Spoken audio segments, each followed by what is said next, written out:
할렐루야. 오늘도 우리의 기도를 들으시고 응답하시는 하나님 앞에 겸손한 마음으로 함께 기도하며 예배하겠습니다. 기도하겠습니다. 하나님 아버지, 오늘도 우리에게 생명과 호흡을 주셔서 하나님의 이름을 부르며 주의 은혜를 의지하게 하심에 감사합니다. 하나님을 사랑하며 하나님께 소망이 있음을 고백하는 이들에게 응답하시는 하나님의 능력과 사랑과 은혜가 풍성하도록 도우시고 역사하여 주시옵소서. 예수님의 이름으로 기도하였습니다. 아멘. 하늘에 계신 우리 아버지여, 이름이 거룩히 여김을 받으시오며 나라 임하옵시며 뜻이 하늘에서 이룬 것 같이 땅에서도 이루어지이다. 오늘날 우리에게 일용할 양식을 주옵시고 우리가 우리에게 죄 지은 자를 사하여 준 것 같이 우리 죄를 사하여 주옵시고 우리를 시험에 들게 하지 마옵시고 다만 악에서 구하옵소서.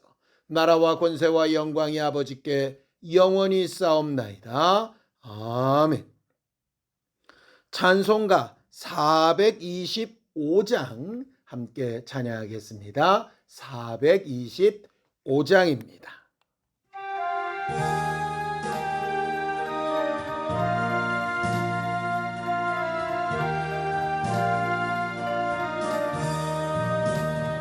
주님의 뜻을 이루소서. 고요한 중에 기다리니 진흙과 같은 날 빚으사 주님의 영상 만드소서. 주님의 뜻을 이루소서.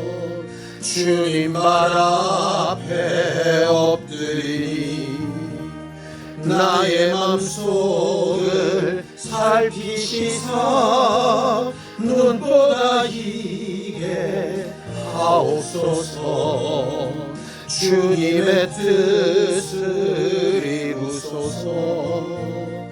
병들어 몸이 피곤할 때 권능의 손을 내게 펴사 강건케 하여 주옵소서. 주님의 뜻을 이루소서. 온전히 나를 주장하사 주님과 함께 통행함을 만민이 알게 하옵소서.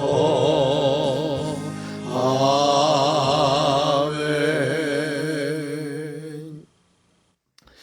하나님, 오늘도 하나님이 약속하신 말씀에 의지하여 주의 은혜를 구하며 응답을 사모합니다. 하나님께서 돕지 아니하시면 우리가 살아갈 길이 없다고 인정하고 겸손히 고백하기를 시작하오니, 하나님, 우리의 몸과 마음과 생각과 환경을 아시는 주께서 가장 필요한 것들로 채우시고 해결하시고 이끄시고 역사하여 주시옵소서. 믿음으로 언금한 손길들 위에 복을 주시고 일평생 하나님을 떠나 살지 않도록 우리 모두와 함께하여 주시옵소서. 예수님의 이름으로 기도하였습니다. 아멘.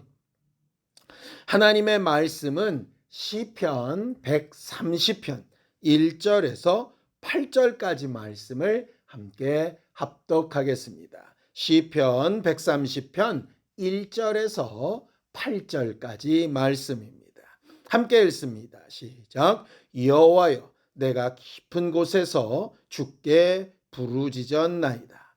주여, 내 소리를 들으시며 나의 부르짖는 소리에 귀를 기울이소서. 여호와여, 주께서 죄악을 지켜보실진대 주여, 누가 서리이까? 그러나 사유하심이 주께 있음은 주를 경외하게 하심이니이다. 나 곧 내 영혼은 여호와를 기다리며 나는 주의 말씀을 바라는도다. 파수꾼이 아침을 기다림보다 내 영혼이 주를 더 기다리나니 참으로 파수꾼이 아침을 기다림보다 더하도다. 이스라엘아 여호와를 바랄지어다. 여호와께서는 인자하심과 풍성한 속량이 있습니다. 그가 이스라엘을 그의 모든 죄악에서 속량하시리로다. 우리가 하나님 앞에 믿음으로 살아가는 신앙생활을 할 때에 오른발과 왼발과 같은 것이 하나님의 말씀을 읽고 듣고 아는 것과 또 우리가 하나님이 주신 권세대로 기도하는 것입니다. 그래서 말씀과 기도로 거룩하여진다라고 이렇게 가르치고 있지요. 우리가 하나님 앞에 우리의 연약함과 부족함을 고백하면서 기도할 때에 그 기도의 목적은 응답을 얻고자 하는 것입니다. 그러면 하나님은 어떤 이의 기도를 들으시고 어떤 이의 기도에 응답하지 않으실까요? 성경은 이렇게 이야기를 합니다. 잠언서 15장 8절입니다. 함께 읽죠. 악인의 제사는 여호와께서 미워하셔도 정직한 자의 기도는 그가 기뻐하시느니라 라고 이렇게 말합니다. 아무리 대단한 제물과 아무리 휘황찬란한 예배로 하나님 앞에 행동할지라도 그 제사하는 자 자체가 악인이면 하나님은 기뻐하지 아니하신다. 기도를 길게 하든 짧게 하든 많이 하든 적게 하든 어떤 모양으로 하든 정직한 자의 기도에 기뻐하시고 응답하신다. 따라서 우리가 죄를 지었을지라도 연약함이 있을지라도 허물이 있을지라도 하나님 앞에 정직하게 고백하고 용서를 구하고 하나님의 관심을 끌어야 하는 것은 응답을 받기 위해서 꼭 필요한 부분입니다. 정직한 기도 말입니다. 사람들 앞에서는 그럴듯해 보일 수 있고 사람들 앞에는 적당히 가릴 수 있지만 하나님 앞에서 그럴 수 없기 때문에 하나님 앞에는 무조건 정직한 마음과 정직한 기도로 나아가는 것이 매우 중요합니다. 오늘 본문에도 똑같이 이야기를 하죠. 시편 131편 3절에서 4절입니다. 여호와여 주께서 죄악을 지켜보실진대 주여 누가 서리이까. 그러나 사유하심이 주께 있음은 주를 경외하게 하심이니이다. 우리가 가진 믿음은 하나님이 모든 것의 주권자시라고 하는 것입니다. 그 주권자라는 말에는 이런 뜻도 들어 있습니다. 죄냐 아니냐의 판단 기준도 어디에 있느냐? 하나님께 있다. 죄의 기준이 하나님 앞에 있으니 그 기준을 가지고 심판하시는 것도 하나님께만 권세가 있다. 그리고 그 하나님만이 죄를 징계하실 수도 있고 그 죄를 용서하실 수도 있다라고 하는 사실이죠.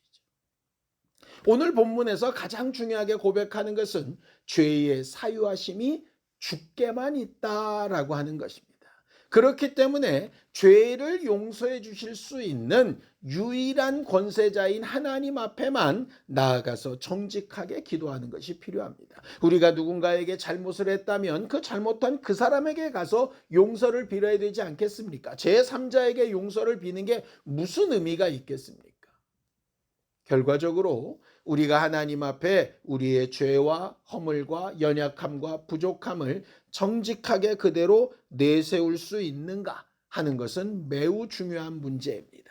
요한일서 1장 9절에서 10절까지 말씀을 함께 보겠습니다. 만일 우리가 우리 죄를 자백하면 그는 미쁘시고 의로우사 우리 죄를 사하시며 우리를 모든 불의에서 깨끗하게 하실 것이요 만일 우리가 범죄하지 아니하였다 하면 하나님을 거짓말하는 이로 만드는 것이니 또한 그의 말씀이 우리 속에 있지 아니하니라 라고 이렇게 되어져 있죠.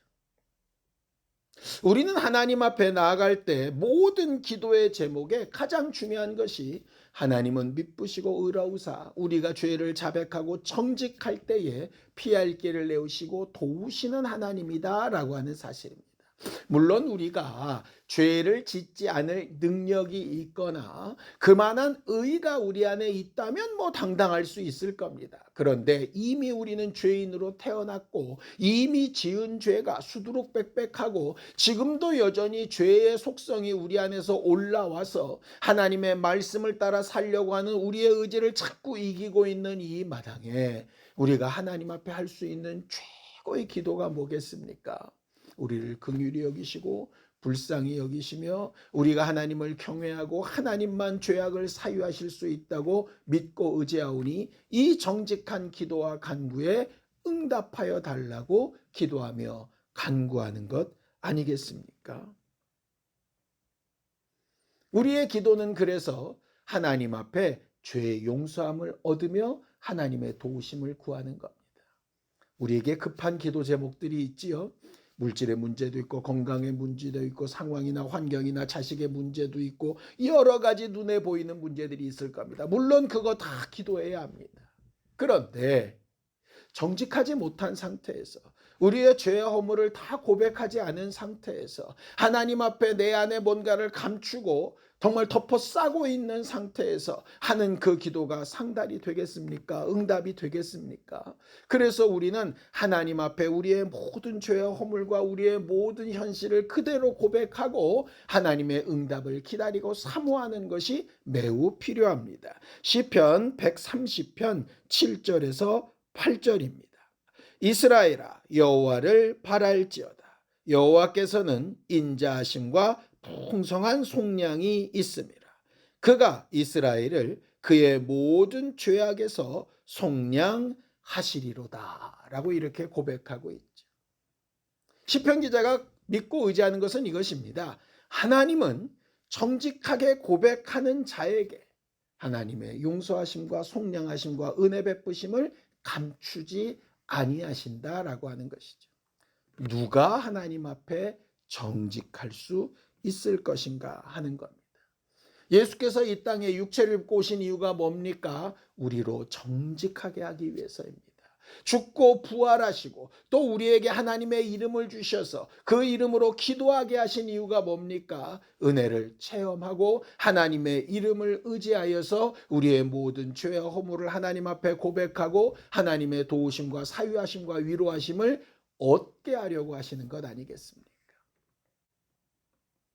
이미 얻은 구원 맞고 이미 받은 은혜 맞습니다. 그런데 기도할 때마다 이 은혜와 구원이 분명하지 않으면 하나님과 우리 사이는 여전히 막힌 담이 있는 것과 같아서 내 모든 기도 제목과 간구가 상달되지 못하는 일이 벌어질 수 있습니다. 그래서 사람들 앞에서야 어떻게 보이든 그것보다 더 중요한 하나님 앞에 내 자신을 그대로 내려놓는 부분이 매우 필요합니다. 예수 그리스도는 우리와 똑같이 시험을 받았으나 죄가 없으신 분이라고 되어져 있습니다. 죄 없으신 그분도 그분의 연약함과 부족함과 또 하나님 앞에 자기의 소원을 아뢰는 모든 일에 매우 정직하게 기도하셨던 것을 우리는 볼 수 있습니다. 사람들 앞에서 대표로 기도하거나 사람들이 보이는 곳에서 함께 기도할 때는 뭔가 그럴듯해 보이게 기도할 수 있겠죠. 그러나 그것보다 더 중요한 건 골방에 있는 것처럼 하나님과 1대1로 만나는 것처럼 정말 하나님 앞에서 내 정직한 모습을 어떻게 보일 수 있는가 하는 것입니다. 사람들은 속일 수 있지만 하나님을 속일 수 없지 않겠습니까?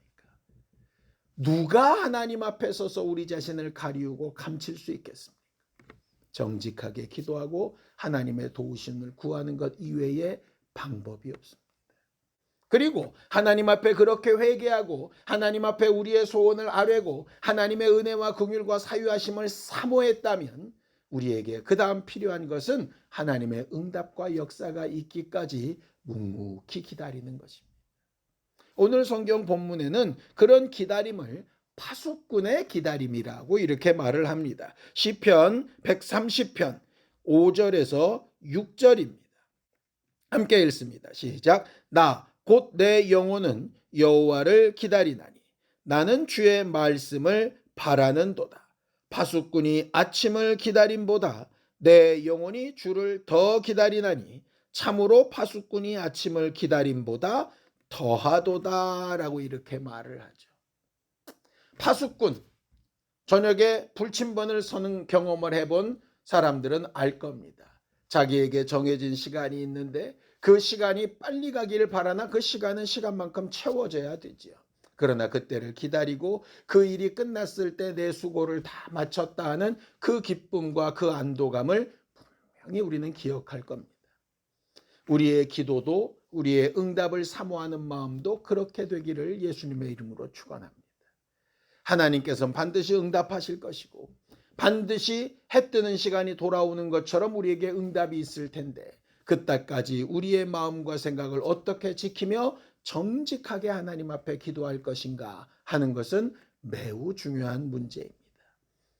예수께서 십자가에 달려 죽으시는 6시간을 그가 참아 기다리시고 그가 무덤에 들어가 3일 동안의 시간을 참아 기다리신 이후에 하나님께서 부활로 하나님께서 영광으로 오게 하실 그때를 사모하시는 것을 생각하면서 우리의 기도의 응답도 그렇게 파수꾼의 기다림처럼 절실하게 기다려지고 하나님의 도우심과 은혜를 사모할 수 있는 믿음이 있게 되기를 예수님의 이름으로 축원합니다.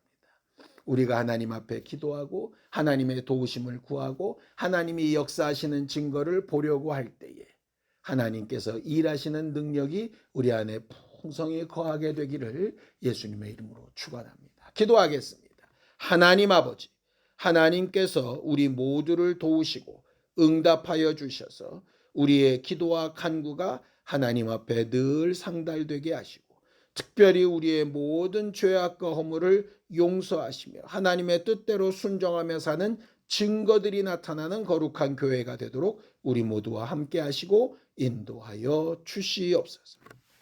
이제는 우리 주 예수 그리스도의 은혜와 하나님 아버지의 극진하신 사랑과 성령님의 감동하시고 함께 하시는 분명한 증거가 하나님의 응답을 잘 기다리며 정직하게 기도하며 간구하기를 원하는 우리 모두 위에 이제로부터 영원까지 함께 있을지어다. 아멘.